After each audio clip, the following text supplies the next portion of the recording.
termasuk. Oke. Alkaloid sering kita artikan juga dengan alkali-like, berarti basah ya. Alkali itu basah, like itu suka, berarti alkaloid itu termasuk senyawa basah. Alkaloid sendiri adalah senyawa organik berbobot molekul kecil dengan mengandung nitrogen dan memiliki efek farmakologis pada manusia dan hewan. Kemudian isolasi alkaloid sendiri pertama kali dicatat dimulai pada abad ke-19 bersamaan dengan dikenalinya proses perkolasi untuk ekstraksi bahan obat dari tumbuhan. Meskipun dikatakan senyawa organik yang berbobot kecil dan mengandung nitrogen, namun ada beberapa senyawa alkaloid yang tidak mengandung senyawa nitrogen. Sebagian kecilnya ada. Tetapi secara umum senyawa alkaloid adalah bersifat basah dan mengandung senyawa nitrogen. Kemudian secara alamiah alkaloid sendiri ada pada biji ya, jadi pada biji, buah, batang, akar, daun dan organ lain tumbuhan itu banyak mengandung alkaloid. Penamaan alkaloid sendiri berasal dari alkalin yang artinya basah, bersifat basah. Terminologi ini menjelaskan bahwa adanya atom basah nitrogen.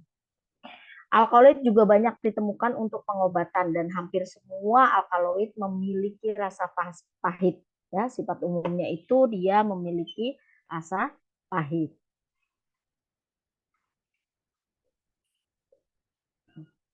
Ciri-ciri yang khas ya secara umum, alkaloid merupakan senyawa lebih kurang kompleks yang dihasilkan oleh tanaman.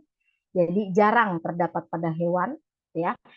Kalau jarang ini bukan berarti nggak ada tetapi sangat jarang. Begitu juga Bu, ada senyawa alkaloid yang tidak mengandung nitrogen, ada namun sangat kecil gitu ya.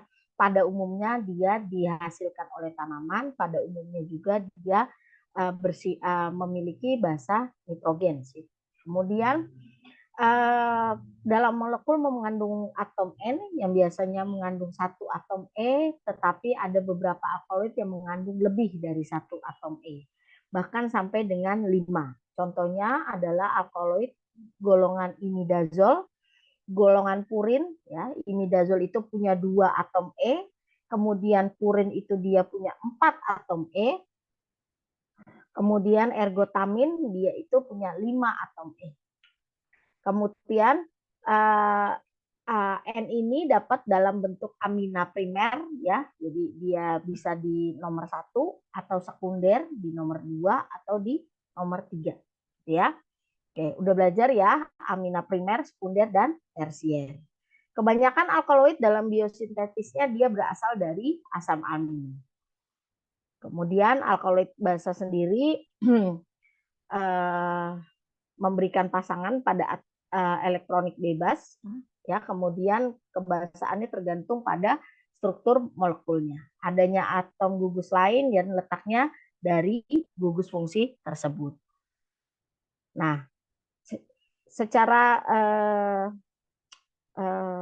umum alkaloid bersifat basa dan larut dalam pelarut organik, reaktif non-polar, dan susah larut dalam air. Jadi kalau mau mengambil alkaloid pada suatu tanaman, jangan melarutkan atau mengekstraksi nanti pakai air, ya nggak ketarik alkaloidnya. Karena alkaloid bersifat basa yang hanya larut pada pelarut-pelarut organik yang bersifat non-polar. Alkaloid dapat mengendap dan beberapa reaksinya kita tahu ada garam air raksa atau reaksi Mayer atau ke dalam platina perak dan lain-lain. Dalam memberikan warna dengan reaksi tertentu ada asam nitrat pekat ya, reaksi Dahrendorf dan lain-lain.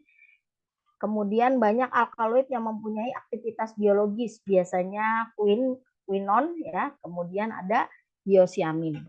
Kemudian ada pada umumnya tadi sudah dikatakan alkaloid itu bersifat pahit bahkan ada yang sangat pahit. Oke, kebanyakan alkaloid mengandung sel pahit dan berbasa lemah ya. Jadi udah kita bahas gitu ya. Alkaloid sendiri akan terdekomposisi oleh panas kecuali strisin dan kafein ya. Jadi dia tidak terdekomposisi. Kemudian alkaloid pada dasarnya merupakan senyawa yang bersifat basa dengan keberadaan atom N dalam strukturnya. Kebanyakan alkaloid mengandung satu inti kerangka piridin, quinolon, dan isoquinolon. Nanti dia siklik ya, atau tropan yang bertanggung jawab terhadap efek fisiologis pada manusia. Jadi kalau di dasar eludasi struktur, jadi struktur itu mempengaruhi efek fisiologis gitu ya. Nah, di dalam alkaloid yang mempunyai tanggung jawab terhadap efek fisiologis terhadap manusia itu adalah kerangka piridin, quinolon, dan isoquinolon gitu ya. Jadi misalnya kalau dextro ya, ada dextro, ada levo, memutar ke kiri atau memutar ke kanan pada struktur bangun. Itu dia bisa mempunyai efek farmakologis yang berbeda gitu. Jadi saya nggak ngerti kalau di di kimia organik. Kalian dapat kimia organik nggak? Ada Bu kimia organik. Nah,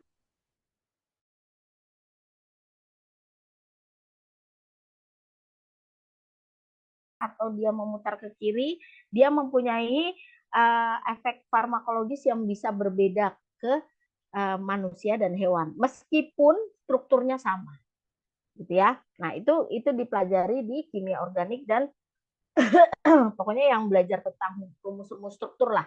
Nah, itu dipelajari. Kemudian bentuk ya senyawa alkaloid itu terdapat dua bentuk ya, dalam bentuk bebas basah ya, ada yang dalam bentuk garamnya. Kira-kira kalau dalam bentuk basah dan bentuk garamnya yang kira-kira lebih mudah larut dalam air yang mana?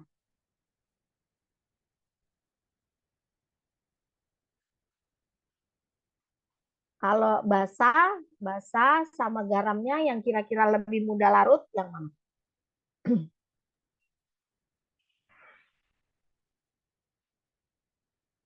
Halo? Ya Ibu. Ya, kira-kira dalam bentuk garam atau basahnya yang mudah larut dalam air? Bentuk garam kan Bu? Ya, bentuk dalamnya. Jadi dalam bentuk garamnya itu dia lebih mudah larut dalam air. Gitu. Sama seperti apa bahan obat. Bahan obat itu dalam bentuk garamnya selain dia relatif tidak terlalu pahit, dia mudah larut dalam air ketimbang dalam bentuk base. Ya, contohnya apa? Bahan obat yang dalam bentuk basenya dia lebih sukar larut dan dalam bentuk garamnya dia lebih mudah larut. Contohnya apa?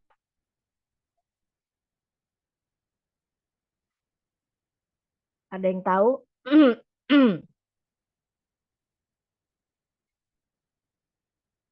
Kloramfenikol ya. Jadi kloramfenikol salep dia itu kalau kloramfenikol salep jangan kloramfenikol.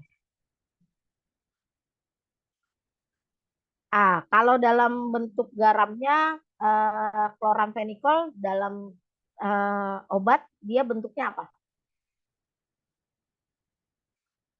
Ada yang tahu kloramfenikol apa? Palmitat.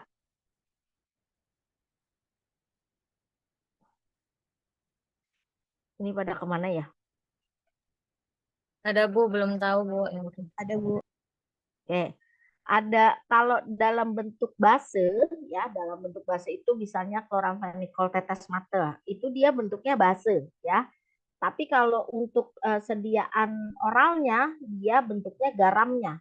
Karena apa? Karena selain dia lebih mudah larut dalam air, dalam garam itu dia lebih mudah lebih kurang rasa pahitnya. Makanya digunakan biasanya untuk antibiotik itu dia dalam bentuk garamnya. Kalau untuk sediaan oral, contohnya chloramphenicol itu palmitat, erythromycin itu suksinat, ya kan? Nah, kemudian amoxicillin trihidrat itu sebetulnya dalam bentuk garamnya, ya. Nah, kemudian alkaloid dalam bentuk base mudah larut dalam larut organik seperti ether, kloroform. Sedangkan dalam bentuk garam lebih mudah larut dalam air, gitu ya. Kemudian alkaloid biasanya rasanya pahit dan memiliki aktivitas biologis tertentu. Kemudian keberadaannya biasanya pada alkaloid pada tadi di biji, buah gitu ya, kemudian batang dan akar. Kemudian dia dalam bentuk kombinasi dengan asam-asam tertentu, baik asam organik maupun asam anorganik. Kemudian alkaloid kandungannya bervariasi ya pada tiap-tiap pertumbuhan. Jadi mungkin kalau misalnya di umur contohnya alkaloid itu misalnya di umur 4 bulan tanaman gitu ya, dia alkaloidnya masih kadarnya hanya 20%. Misalnya di usia umur tanaman itu 8 bulan bisa sampai mencapai 8% misalnya kayak gitu ya. Nah, itu dia akan bervariasi untuk setiap umur dan pertumbuhan dari tumbuh-tumbuhan sendiri. Alkaloid sendiri yang tidak mengandung oksigen pada struktur kimianya biasanya dalam suhu kamar dia bersifat cair. Ya, jadi kalau dia tidak memiliki unsur oksigen pada setiap struktur kimia di struktur kimianya, biasanya dia memiliki sifat cair pada di suhu kamar. Kemudian ada klasifikasi alkaloid ada 3 ya, ada true alkaloid, kemudian ada pseudo alkaloid dan proto alkaloid. True alkaloid adalah berasal dari biosintetis dari asam amino ya, jadi biosintetis dari asam amino dan bersifat basa. Atom N ini ada pada cincin heterosikliknya. Terdapat dalam bentuk garam dan asam organik, contohnya adalah atropin dan morfin, gitu ya. Nah, jadi atom N ini adanya di sini, ya.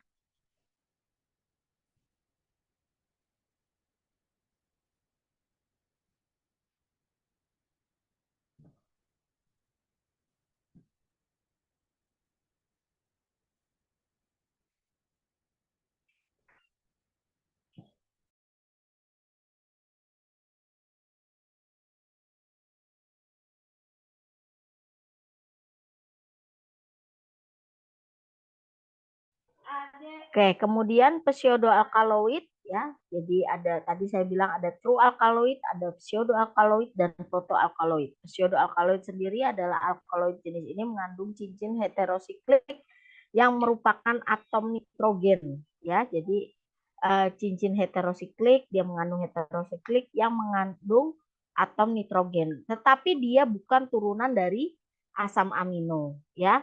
Kemudian contohnya adalah kafein, theobromin, dan theophylline. Ini contoh dari pseudoalkaloid. Kemudian yang ketiga ada protoalkaloid. Jadi alkaloid ini tidak memiliki cincin heterosiklik yang mengandung atom N. Jadi heterosiklik ini nggak ada atom N-nya. Gitu ya. Kalau ini pseudo dia heterosikliknya punya atom N. Ya. Kalau ini ya dia posisinya tadi adalah adanya atom N pada cincin heterosikliknya ya. Oke, kemudian contohnya apa? Ada efedrin, ada meskalin, ada adrenalin gitu ya. Jadi dia N-nya itu ada di bukan di heterosikliknya gitu ya. Nah, kemudian eh, secara alkaloid secara struktur siklik dan asiklik dia ada heterosiklik, ada non heterosiklik.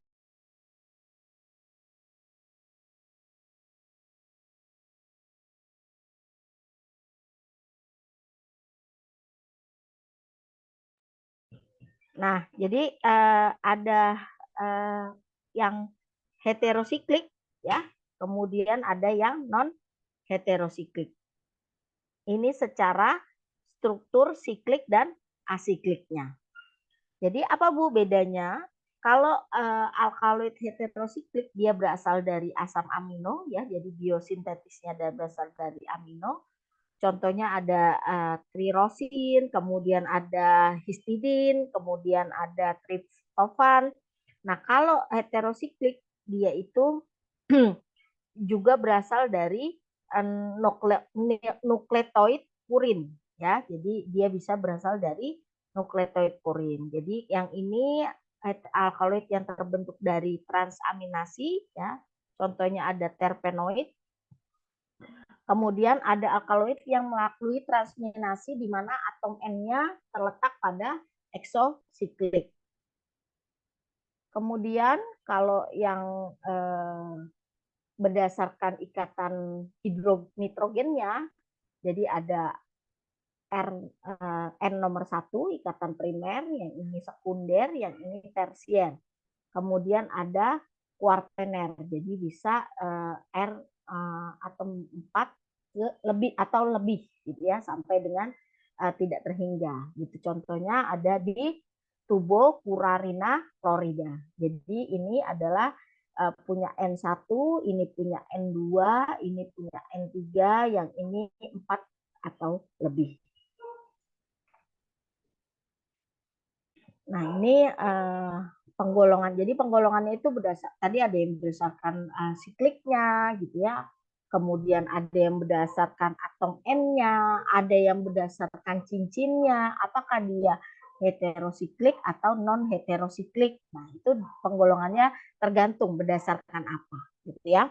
Penggolongan alkaloid sendiri yang berdasarkan inti alkaloidnya dia punya sekitar 7 ya. Jadi ada 7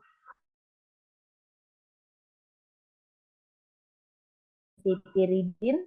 Contohnya itu ada lobelina ya, kemudian ada inti tropan.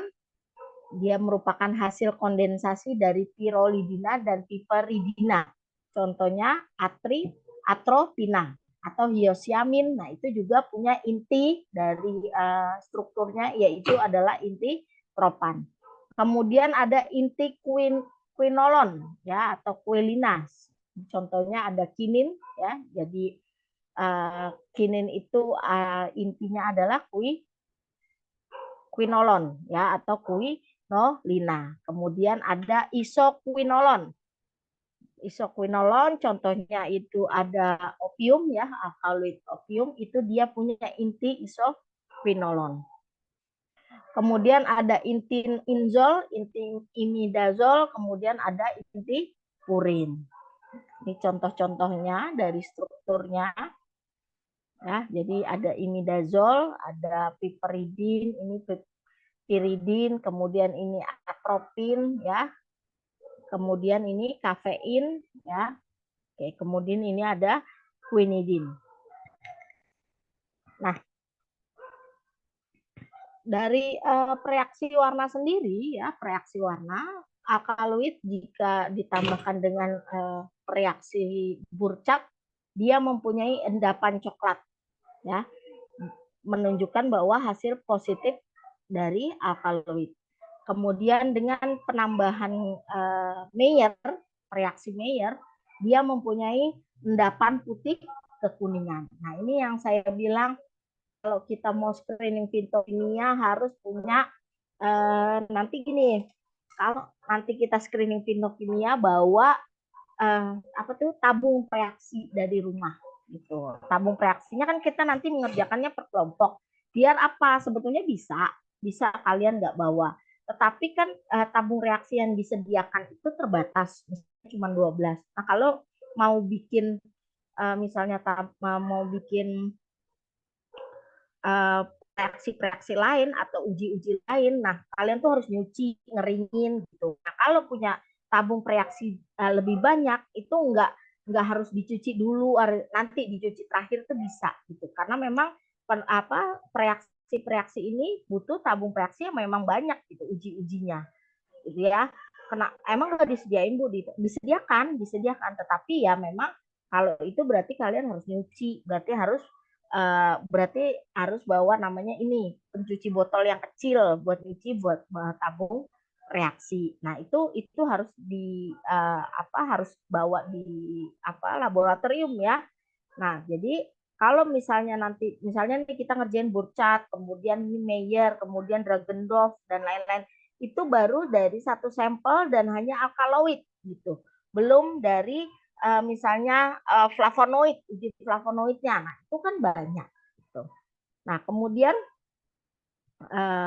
garam bismut ya, jadi dengan kalium iodida ya, yaitu reaksi Dragendorf, dia menunjukkan endapan jingga untuk menunjukkan hasil alkaloid positif gitu ya. Kemudian ada dengan fosfotungstat ya, ini jarang dilakukan ya. Jadi yang biasa dilakukan ada Burchard, Meyer, kemudian Dragendorf. Kemudian menunjukkan hasil endapan putih kekuningan yang menunjukkan bahwa hasil alkaloidnya bersifat positif. Kemudian reaksi warna ya, jadi dengan nitrat, Ag nitrat, nitrat perak ya, dia berwarna untuk alkaloid brusin dia berwarna merah, dan untuk alkaloid kolkisin dia berwarna violet. Nah, kemudian dengan sulfonitrat konisin dia berwarna kuning, dan ini warna hijau biru. Jadi kalau yang ini menunjukkan hasil reaksinya adanya alkaloid atau enggak. Nah, kalau ini sudah lebih ke alkaloid golongan apa, gitu ya. Jadi, nah ini sudah lebih ke alkaloid golongan apa. Jadi misalnya morfin, gitu ya, menunjukkan hasil violet dengan sulfomolibdat. Nah, ini menunjukkan sudah lebih spesifik, gitu. Jadi alkaloid morfin dia punya violet, berwarna violet dengan sulfomolibdat. Nah, jadi sudah lebih spesifik lagi untuk reaksi warna yang ini. Kalau yang ini hanya secara keseluruhan alkaloidnya positif atau negatif. Tuh. Nah, kemudian misalnya dengan H2SO4 asam sulfat ya, kemudian dengan p-dimetilamino dia alkaloid indol berwarna biru violet atau merah. Itu.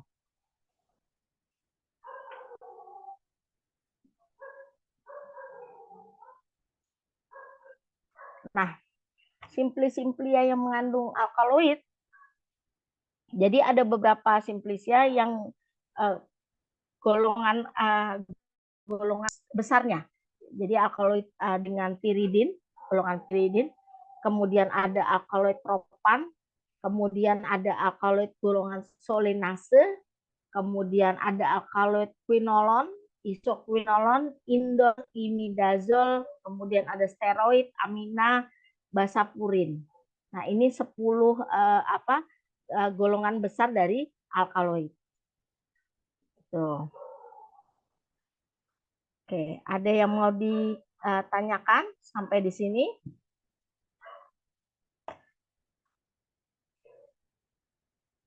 Ada yang mau ditanyakan?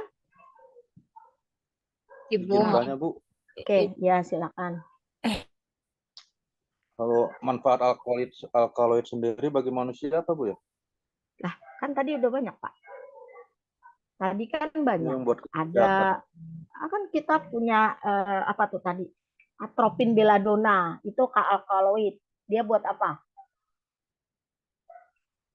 Atropin belladonna ada yang pernah dengar? Belum. Itu dia golongan alkaloid. Atropin belladonna belum pernah dengar atropin belladonna? Ekstrak belladonna seringnya, Bu.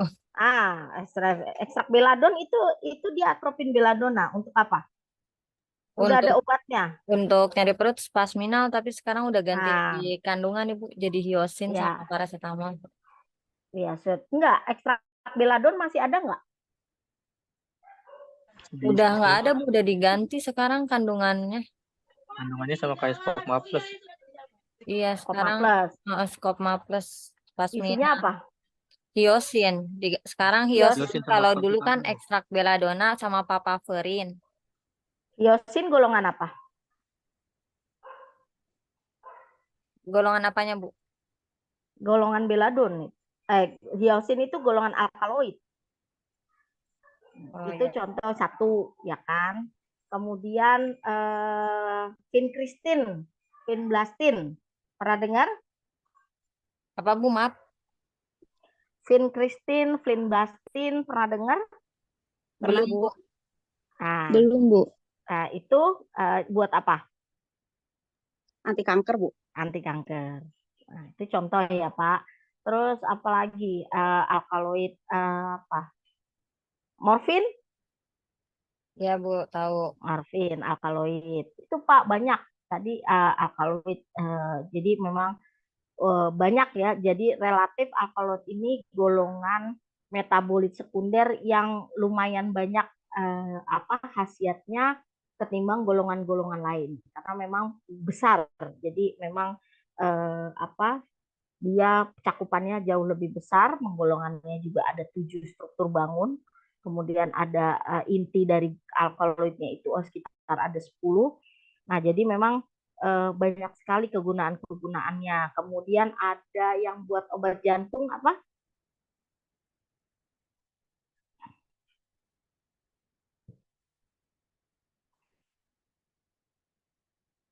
Ada yang tahu yang buat obat jantung? Tidak tahu, Bu. Glikosid. Glikosid dari jadi alkaloid itu nanti ada turunan-turunannya gitu ya. Nah, dari untuk obat jantung sendiri sudah ditemukan itu dia dari Rauwolfia dari golongan-golongan alkaloid ya. Nah, kemudian ada lagi apa ya? Tadi ada vinblastin, vincristin, kemudian ada yang tahu lagi nggak tadi?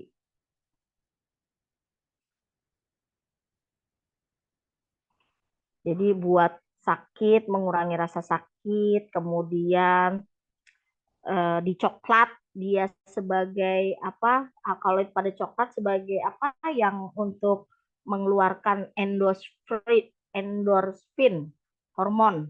Anti jerawat. Bukan, jadi menenangkan, gembira. Penenang itu sih.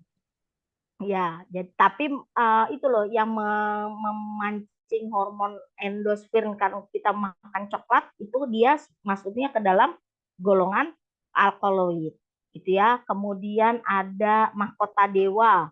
Dia punya alkaloid ya. Kemudian kita tahu ya mahkota dewa dia punya fungsi sebagai anti kanker, kemudian antioksidan. Kemudian apalagi ya? Nah, itu bagus Bapak tanya karena nah ini ada tugas dari saya.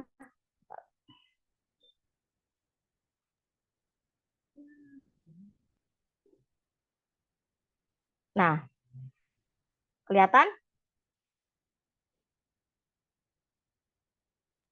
Kelihatan, Kelihatan, Bu. Bu. Oke. Dari golongan 10 tadi di atas gitu ya. Berarti apa dibuat seperti macam makalah ya, tetapi sebetulnya lebih nggak pakai pendahuluan gitu sih, nggak cuma secara umum aja. Jadi dari 10 ini ya, dari 10 ini masing-masing dikasih contoh 5 simplisia. Dari 5 simplisia misalnya gini, golongan piridin misalnya gitu ya, golongan piridin. Nah, itu dikasih contoh simplisianya apa aja.